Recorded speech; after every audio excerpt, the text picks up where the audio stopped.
¿Qué tal amigos? ¿Cómo están? Bienvenidos a la segunda parte del video acerca del seguimiento de un autor, seguimiento de un género. Borré el pizarrón y tengo nuevas ideas anotadas en la pizarra. Para referirme a la idea del seguir un género, del seguimiento de un género, también hice una serie de ítems, ¿no es cierto?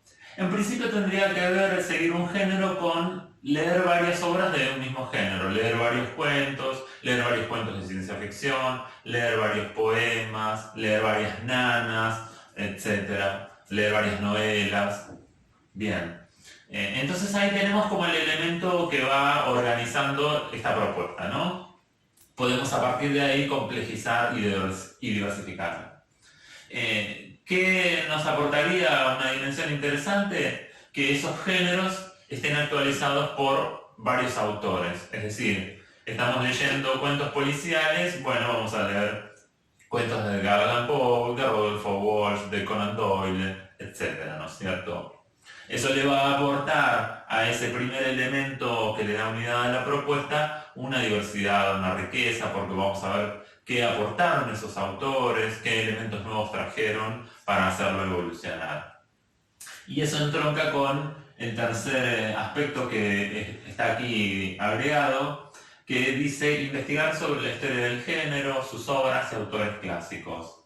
Ahí ya nos estamos poniendo como un poco más analíticos y los invitamos a nuestros alumnos a investigar, a buscar información sobre la historia del género, si tiene subgéneros, vertientes, si se fue modificando a lo largo del tiempo, cómo nació, en qué contexto y en relación a qué problemáticas a veces sociales o culturales que el género está procesando de manera artística, ¿no es cierto? ¿Qué obras y autores se han convertido como en obras señeras, en autores clásicos que han marcado época dentro de ese género y en la literatura tal vez? Bien, y aquí me estoy acercando a la cuestión central, digamos, de lo que sería el seguimiento del género, que nos va a permitir un mayor entendimiento de la literatura, en definitiva, ¿no? Caracterizar temáticas, estructuras, subgéneros, diferencias y afinidades con otros géneros, procedimientos habituales. Es decir, queremos entender cómo funcionan estos géneros, queremos entender cómo funciona un género, ¿no es cierto? Entonces, bueno, ¿qué temáticas son habituales? Por ejemplo, si estudiamos la ciencia ficción, si abordamos la ciencia ficción en una secuencia o en un proyecto, veremos que una temática común hace a esta idea de alertar acerca de la posible extinción de la raza humana por enfermedades, por cataclismos, etc., ¿no es cierto? Entonces ahí hay un elemento común que tiene que ver en definitiva no solo con una cuestión textual, sino con una cuestión ideológica que está procesando, como decía, de manera artística ese género literario. Bien, reconocer las estructuras. Hay géneros que tienen estructuras más fijas, otros que tienen estructuras más maleables y que los autores las van desarmando mucho más, ¿no es cierto? Entonces, bueno, reconocer esos bemoles, digamos, también hace la cuestión. Subgéneros, vertientes, como decía antes. Si leemos el fantástico, también está el neofantástico, ¿no es cierto? O al menos en el planteo teórico de ciertos autores o hasta de escritores. El policial tiene el policial de enigma, pero también está el policial duro. Entonces, bueno, explorar esa diversidad les va a dar a nuestros alumnos un saber literario cada vez mayor, ¿no? Diferencias y afinidades con otros géneros. A veces los géneros están cercanos entre sí, entonces están como limitando entre sí. A veces se oponen o son muy diversos. Ciertos géneros, por ejemplo, se acercan mucho a lo irracional, como el terror o el fantástico en algunas ocasiones. Siempre estoy hablando de ciertas regularidades, ¿no es cierto? No estoy nombrando leyes absolutas, porque no es así como funciona la literatura. Mientras que otros géneros van más por el lado de lo racional, como el policial, la ciencia ficción. Procedimientos habituales. ¿Cómo representan habitualmente los personajes, los espacios, los ciertos usos del lenguaje, cómo se procesan habitualmente en ciertos textos, ¿no es cierto? En ciertos textos de géneros particulares y específicos, ¿no? Entonces ahí tenemos la cuestión más interesante para entender ciertas zonas de la literatura que elegimos recortar. Seguimos un género y decimos, bueno, vamos a explorar el maravilloso, vamos a explorar la poesía, vamos a explorar el teatro, vamos a explorar la novela, vamos a explorar el cuento, etcétera. Bien, entonces tratamos de entender las regularidades que lo van constituyendo, ¿no? Y qué elementos, qué herramientas nos son útiles para dar mayor perspectiva a nuestros alumnos para pensar estas cuestiones. Anoté aquí, leer artículo teórico de especialista. En principio leemos nosotros, ¿no es cierto? Es decir, vamos a dar clases después de haber estudiado esas características del género. ¿Y de dónde estudiamos? Bueno, siempre tratando de pensarlo a partir de fuentes confiables, de planteos teóricos suculentos que tienen una determinada densidad que le hace justicia a la literatura. Entonces leemos algún artículo de un especialista, algún libro o libros, ¿no es cierto?, de un autor, de alguien que ha estudiado el género. Pensemos que algunos autores dedican años de su vida a estudiar estos géneros, entonces hacen sus planteos teóricos en determinados libros, artículos, etc. Bien, eso se puede volver, como puse allí, el fundamento de nuestra propuesta, es decir, la herramienta a partir de la cual pensamos cómo vamos a definir el policial, cómo vamos a definir el cuento, cómo vamos a definir el fantástico, cómo vamos a definir la poesía. Y en función de esos saberes, de ese conocimiento que queremos que sea cada vez más rico e interesante, armamos nuestra propuesta de seguimiento, ¿no es cierto? Y buena parte de ello intentamos transponerla didácticamente, es decir, llevarla para hacerla jugar en la clase, ¿no es cierto? Que nuestros alumnos se apropien de varios de esos elementos que nosotros queremos que caracterizan a ese género, ¿no? Establecer contraste con otro género sería otra posibilidad, otra arista que a veces no la tenemos tan en cuenta, pero que sería otra manera de hacer seguimiento del género. Entiendo algo a veces por contraste con otra cosa. Estoy leyendo el cuento de terror y en algún momento apelo a la ciencia ficción, al fantástico, a el policial, para establecer un contraste, para buscar afinidades, diferencias. Entonces, ese otro género me devuelve una imagen de este más acabada, ¿no es cierto? Entonces, en algún momento de esa secuencia de trabajo, de ese proyecto, puedo incorporar algún otro género que lo estoy leyendo con mis alumnos, lo estoy indagando para ver qué me aporta, digamos, como contraste de ese género que es el que estoy siguiendo, ¿no?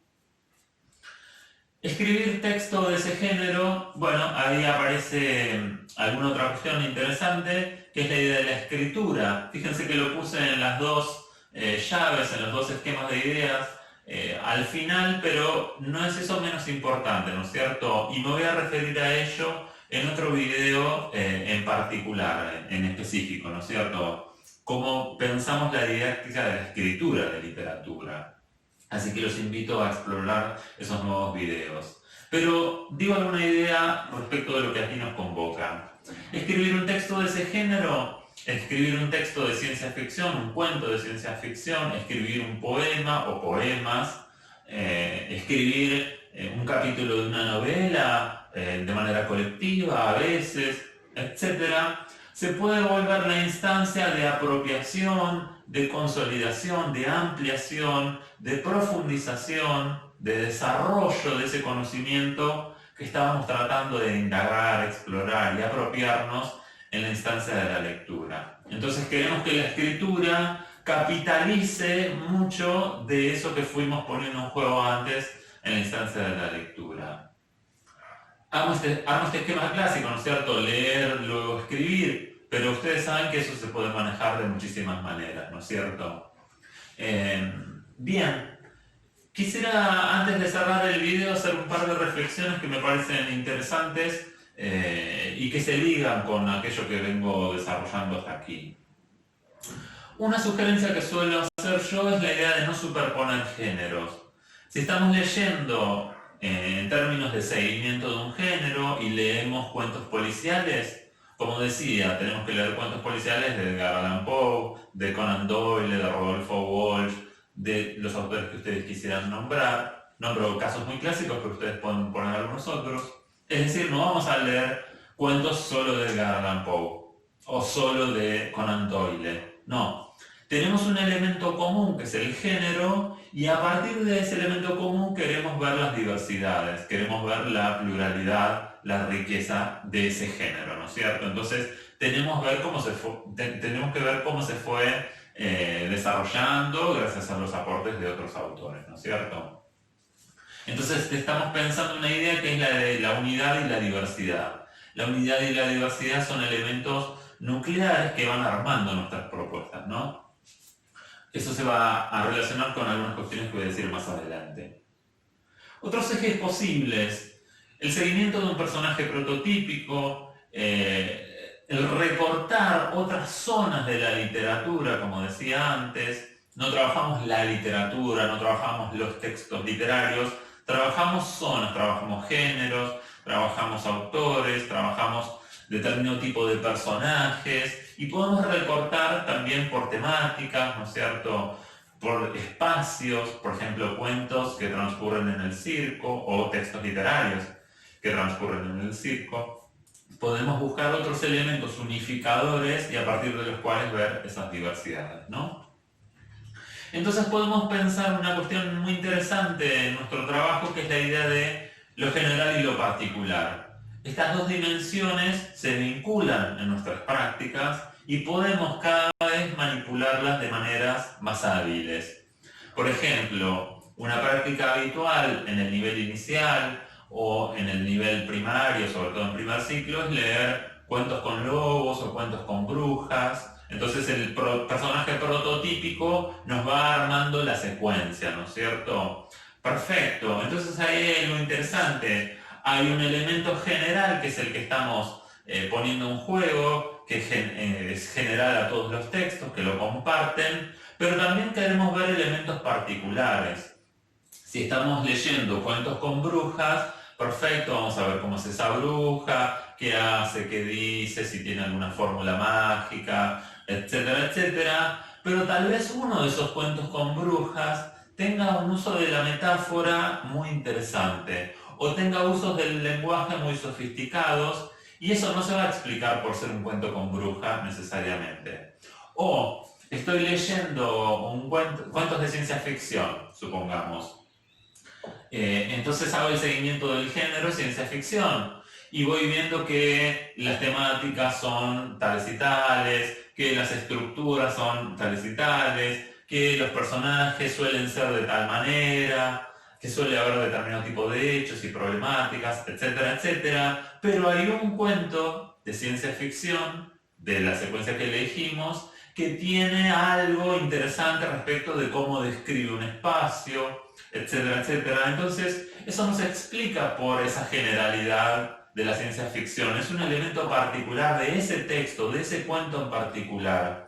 Y lo que queremos nosotros es capitalizarlo. No lo vamos a pasar por alto porque no se explique por pertenecer a la ciencia ficción ese aspecto. Para nada. Vamos a tomar esos cuentos de ciencia ficción y vamos a describir sus elementos regulares, aquellos que caracterizarían el género, pero también vamos a ver elementos particulares. Vamos a tratar de estar atentos, primero nosotros, los docentes como lectores, estar atentos a esas particularidades, a esas singularidades, y nos vamos a buscar las estrategias didácticas para ponerlas en juego con nuestros alumnos, ¿no es cierto? Hago una última reflexión para pensar la idea de lo negativo y lo positivo que tiene este tipo de diagramación de nuestro trabajo, de nuestra práctica, de cómo diseñamos a veces a partir de ejes que nos aportan el seguimiento del género, el seguimiento de autor u otras posibilidades para diseñar propuestas. En particular me refiero a seguimiento de autor y seguimiento de género como elementos que nos permiten una determinada coherencia. Tenemos un elemento común, seguimos siempre la obra de este autor, leemos cuentos de este autor, poemas, etc.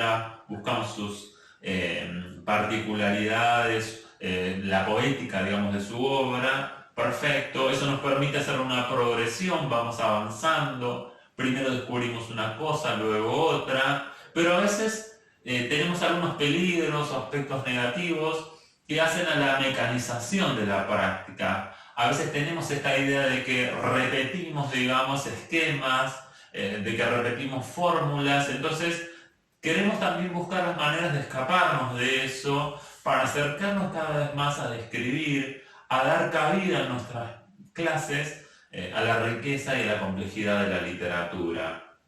Entonces estamos pensando cómo estructuramos nuestro trabajo gracias a elementos que le dan coherencia, forma, pero a la vez queremos desestructurar, desajustar a veces esas estructuras que se nos pueden volver muy rígidas, podríamos decir.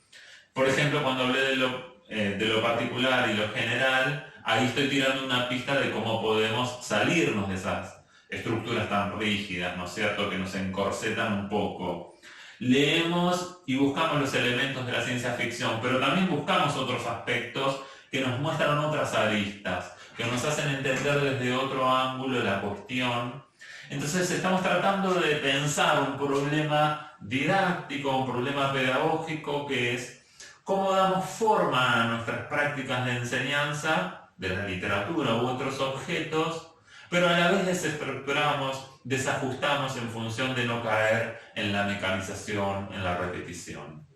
Bien, sobre algunos de los aspectos que he desarrollado aquí, como la escritura de literatura, como la teoría literaria y los aportes que hace a nuestra enseñanza y algunos otros, voy a desarrollar ideas en nuevos videos, así que los convoco a seguir visitando el canal y agradezco muchísimo la atención desde ya. Muchas gracias.